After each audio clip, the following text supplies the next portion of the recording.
Assalamu алейкум, урматтуу көрүүчүлөр. Жакында эле биздин команда свет жана майнинг ферма жөнүндө маалымат элге жарыялаганбыз. Темиров Life YouTube каналына карызга батырган Жапаровдун жыргал жашоосу деген иликтөө чыккан. Анда эмесе андан кийин эмне болгонун айтып бермекмин.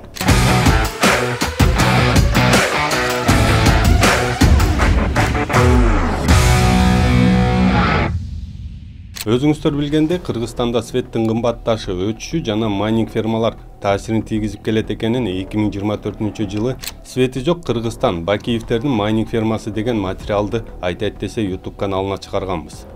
Бул жанагындай алдап уурдамай жолдорду ким кандай жактан акча жешин жакшы билет. Энергия кризис күчөп турганда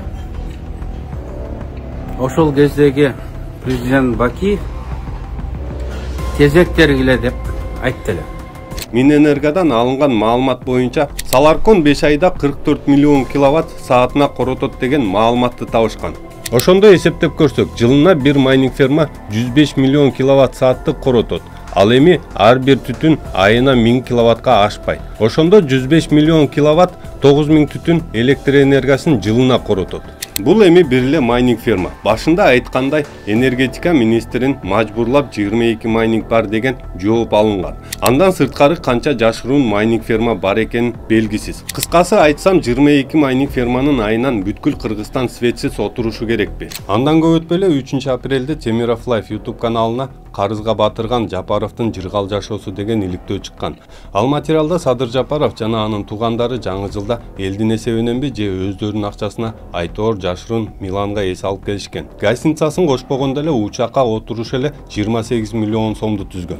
Көптөгөн көрүүчүлөрүбүздүн айтымында биздин журналисттердин камакка алынышына Темиров Life каналдарыбызга расмий чыкпаган менин ушул жеке иликтөөм себеп болгон. Садыр Жапаров эс алуу учурундагы элге шылдың болуп калганы себеп деп айтышат. Учактын багытын өзгөртүүгө мажбур болушу, кылмышкерлердей болуп жашырынып аэропорттон резиденцияга жеткирилиши, журналисттердин айынан өзүнүн байманалуу жыргал жашоосун жашырууга мажбур болгонуна ызаланып калгандай. Ошентип журналисттер камакка алынгандан туура бир ай өткөндөн кийин Садыр Жапаров 20 миллион доллар байлыгы бар экенин жарыялайт. Эми жок дегенде Лора Piana жана Louboutin кымбат баалуу брендтеринен алган кийимдерин жашыруунун кереги жок болуп калат. Бирок Садыр Жапаровдун үй бүлөсүнүн жашоосу кандай өзгөргөнүн анын инисинин кызы Лазат Нуркожоеванын посторунан көрүүгө болот. Лазаттын атасы Давлет Жапаров президенттин бир тууган иниси. 2020-жылдан бери Давлеттин бүт үй бүлөсү кымбат баалуу унааларга ээ болушкан. Иликтөөнүн жүрүшүндө мен бир үй бүлөгө жалпы баасы 50 миллион сомдун тегерегин түзгөн 9дан ашык унаны аныктадым. Алардын баары Садыр Жапаров бийликке келгенден кийин сатылып алынган.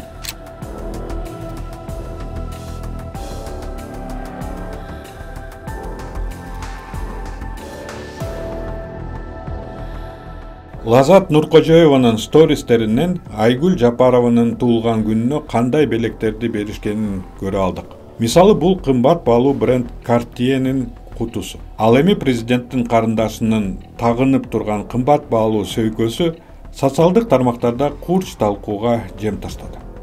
Лазаттын стористеринен анын жаңы жылдык майрамда Миланда болгонун да билдик. Ошол жума бою ал өзүнүн социалдык тармактарына сүрөттөрдү жарыялабай калган. Бирок учак Миландан учаардын алдында Нуркожоева окурмандарына мекенине кайтып жатканын билдирген. Чемодан учууга даяр, бардык белектер салынды деп жазган президенттин карындашы. Эгер биздин журналисттер Садыр Жапаровдун буйругу менен камалган болсо, анда бул мамлекетибиз үчүн абдан коркунучтуу.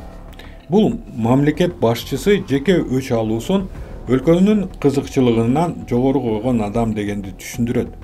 Демек, алар өздөрүнүн жыргал жашоосун элден коргоо үчүн бүт мамлекеттик кызматкерлерди колдонушат. Бирок андай эмес деп үмүттөнөм. Анткени андай болсо, мамлекеттин келечеги үчүн, карапайым калк үчүн чындап коркуш керек болот. Себеби андай болсо, биз карапайым эл президенттин үй бүлөсүнүн жыргалчылыгы үчүн иштеген кул экенбиз.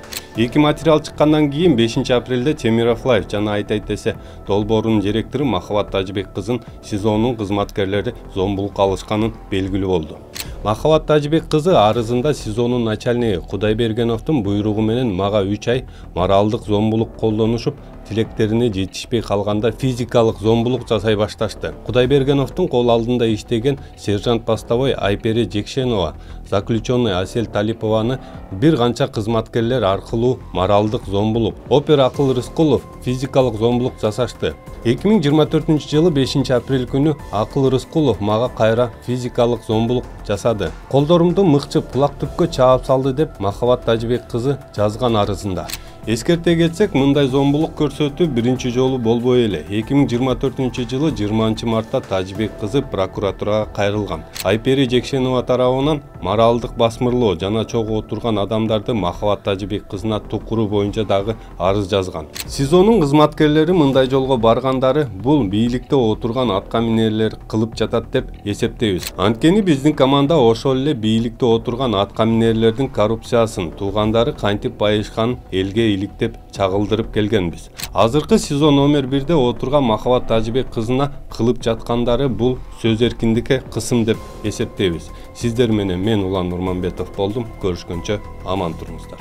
Кызык жашоо башталды, иштетеле баштады. Бир муштумдай түйүлөлү бириктирип жаштарды. Эч кайдыгер болбойлу, келечекте хойлойлу. Чагалданбай байларга, мыктыларды колдойлу.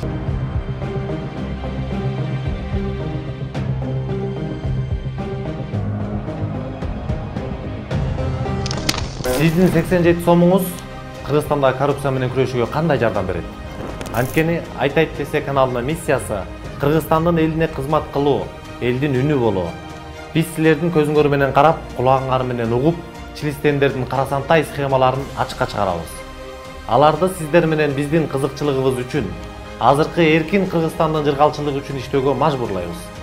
Эркиндик берилбейт, ага жетүү керек. Ал үчүн күрөшүүбүз керек.